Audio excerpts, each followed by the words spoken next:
नारद संचार आर्थिक समाचार के ताज़ा अंक में हमारे सभी दर्शकों का एक बार फिर से स्वागत है। आज जब इस वीडियो को हम रिकॉर्ड कर रहे हैं 9 मई 2026 है, बात करेंगे भारत के निर्यात और आयात की। दुनिया ऐसे समय जब दुनिया में तनाव है, अस्थिरता है, युद्ध चल रहे हैं, उस दौरान भारत का विदेश व्यापार किस स्थिति में रहा है, इसके बारे में हम थोड़ी चर्चा करते हैं, थोड़ी बातें आपके सामने रखते हैं। वित्त वर्ष 2025-26 यानी जो मार्च का महीना बीता है, उसमें वित्त वर्ष 2025-26 समाप्त हो गया और इस दौरान भारत का जो निर्यात रहा है उसके जो आंकड़े आए हैं 863 अरब 11 करोड़ डॉलर का जो है भारत ने निर्यात किया और ये आंकड़ा निर्यात का अब तक का सबसे अधिक है। अमेरिका इजराइल ने 28 फरवरी को ईरान के साथ लड़ाई शुरू कर दी थी और उसके बाद पूरा मार्च का महीना इसी अस्थिरता लड़ाई के दौर में गुजरा है।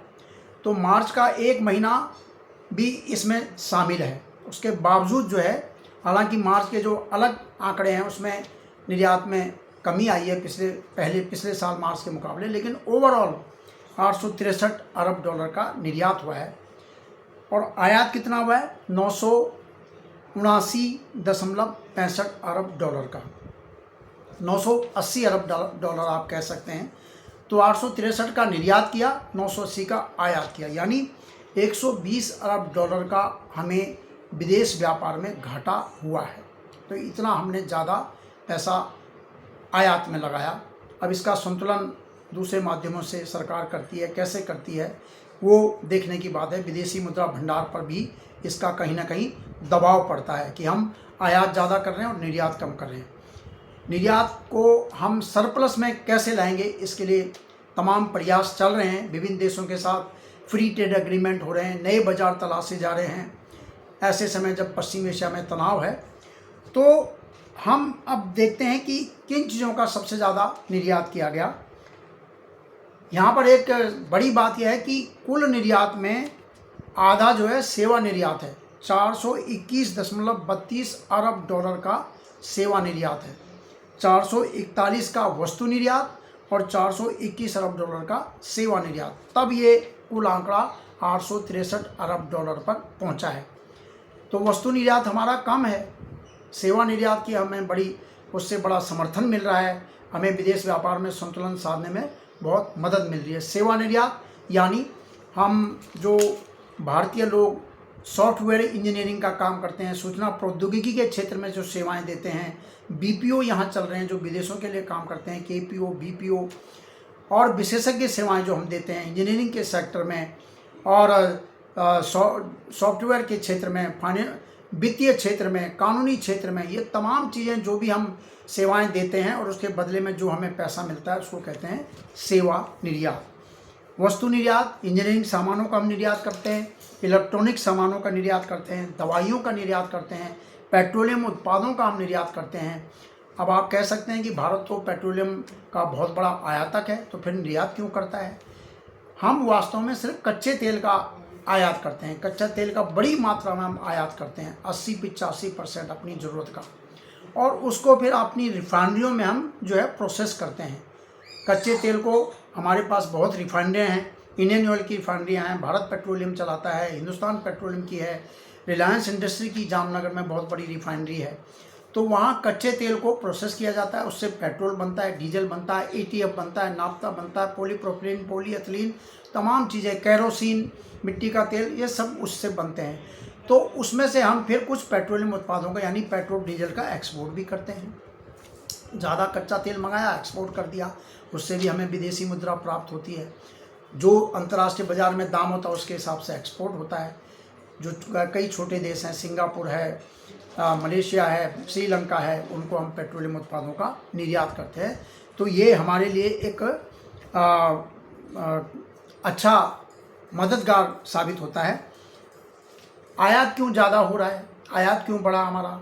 सोना, चांदी, तमाम बाधाओं के बावजूद हम सोने चांदी का लगातार इंपोर्ट कर रहे हैं और सोना और चांदी दोनों विश्व बाजार में महंगे होते जा रहे हैं। डॉलर के मुकाबले रुपए का दाम भी थोड़ा कम है, तो इसकी वजह से वो और महंगा यहाँ पे आता है और उसकी वजह से हमारा आयात बिल जो है बढ़ जाता है। उद्योगों में इस्तेमाल होने वाला तमाम कच्चा माल और इलेक्ट्रिक व्हीकल में, स्मार्टफोन में जो तमाम कुछ चीज़ें होती हैं जिनका हमें बड़ी मात्रा में आयात करना पड़ता है। हम किन देशों को ज़्यादा निर्यात कर रहे हैं, कौन कौन से देश हैं? अमेरिका, सबसे पहले अमेरिका का ही नाम आता है। तमाम बाधाओं के बावजूद अमेरिका ने हमारे ऊपर 50% टैरिफ लगा दिया। बाद में दोनों देशों के बीच कुछ सहमति बनी, 25% हो गया। उसके बाद अमेरिकी कोर्ट का फैसला आ गया कि अमेरिका के राष्ट्रपति के पास शक्ति नहीं है इस तरह का टैरिफ लगाने की, वो उसने सब उनको अवैध ठहरा दिया। आज की एक ताज़ा खबर है कि ट्रंप के 10% ग्लोबल टैरिफ आदेश को भी अमेरिकी कोर्ट ने अमान्य करार कर दिया। तो आज की तारीख में अमेरिका को हम क्या टैरिफ दे रहे हैं, वो 50% और 25% तो नहीं है। ये परंपरागत हो सकता है, जो पहले कभी दिया करते थे वही हो सकता है, क्योंकि 2025-26 में भी हमने अमेरिका को 87 अरब 31 करोड़ डॉलर का निर्यात किया है, यानी इससे पिछले साल के मुकाबले में थोड़ा ज़्यादा है। 86.51 अरब डॉलर 2024-25 में किया था और 25-26 में ये हो गया 87.31 अरब डॉलर और आयात हुआ है 53 अरब डॉलर का। तो हमने अमेरिका को, वहाँ हम सरप्लस में, पहले भी सरप्लस में थे, अब भी सरप्लस में है, निर्यात ज़्यादा आयात कम। दूसरा देश है चीन। चीन को भी हमारा निर्यात बढ़ रहा है, लेकिन चीन से हमारा आयात बहुत ज़्यादा है। चीन को हम निर्यात करते हैं 19.5 अरब डॉलर का निर्यात किया हमने, हालांकि पहले के मुकाबले ये बहुत ज़्यादा है। पहले कभी हम 1 अरब डॉलर का, 2 अरब का, 10 अरब का इतना ही निर्यात कर पाते थे चीन को, क्योंकि चीन बड़ा निर्यातक देश है, वो आयात बहुत कम करता है। वहाँ उनके अपने देश में इतना प्रोडक्शन होता है कि उनको इंपोर्ट की ज़्यादा ज़रूरत नहीं पड़ती और भारत की चीज़ें उन्हें महंगी भी हो सकता है, महंगी भी लगती हो। लेकिन अब हमारा जो निर्यात चीन को है वो थोड़ा बड़ा है, 19.5 अरब डॉलर का, और इम्पोर्ट कितना किया, 131 अरब डॉलर का, बहुत ज़्यादा है। सिर्फ 19.5 का निर्यात और 131 अरब डॉलर का आयात, यानी 112 अरब डॉलर का घाटा हमारा चीन के साथ निर्यात कारोबार में है।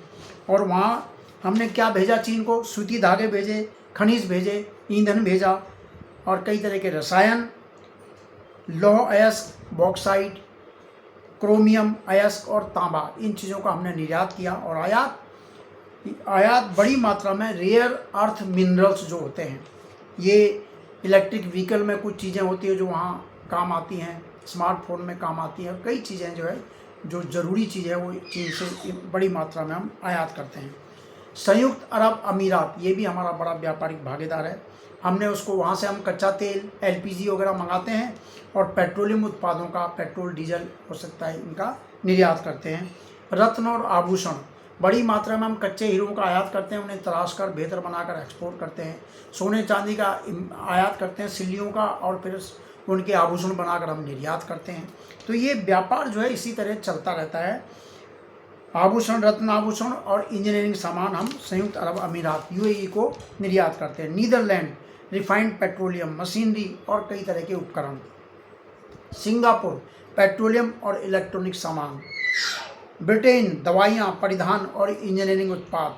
तो ये तमाम हमारा व्यापार जो है कई देशों को बड़ा है और हमने 2025-26 में देश दुनिया में तमाम बाधाओं, अड़चनों, तनावों, अस्थिरता के बावजूद 863 अरब डॉलर का निर्यात किया है। हमें अपना वस्तु निर्यात बढ़ाने की ज़रूरत है ताकि निर्यात आयात में संतुलन बेहतर रखा जा सके। भारत कई देशों के साथ मुक्त व्यापार समझौते कर रहा है। न्यूजीलैंड के साथ हाल में हुआ है, इससे पहले ब्रिटेन के साथ हुआ है, उससे पहले और कई देशों के साथ हो चुका है। यूरोप के कई देशों के साथ हमने एक साथ किया है। तो तमाम देशों के साथ बाज़ारों का विस्तार किया जा रहा है, नए बाज़ारों की तलाश हो रही है। खाड़ी क्षेत्र में तनाव के बाद से अफ्रीका और दक्षिण अमेरिका, इधर दक्षिणी एशिया, कई देशों के साथ हमने व्यापार के नए तलाश बजा रहे हैं। तो ये प्रयास जारी रहने चाहिए, ये प्रयास आगे बढ़ते रहेंगे और सेवाओं के साथ साथ वस्तु निर्यात में भी हमें वृद्धि हासिल करनी होगी। इन्हीं शब्दों के साथ इस वीडियो को विराम देते हैं। आप हमारे वीडियो को लाइक कीजिए, शेयर कीजिए। आपका कोई सुझाव सलाह है तो उसका भी स्वागत है। हमारे वीडियो को सब्सक्राइब ज़रूर कीजिए। अपने मित्रों, संबंधियों और जानकारों को नारद संचार आर्थिक समाचार के बारे में बताइए और सब्सक्राइब कीजिए। नमस्कार।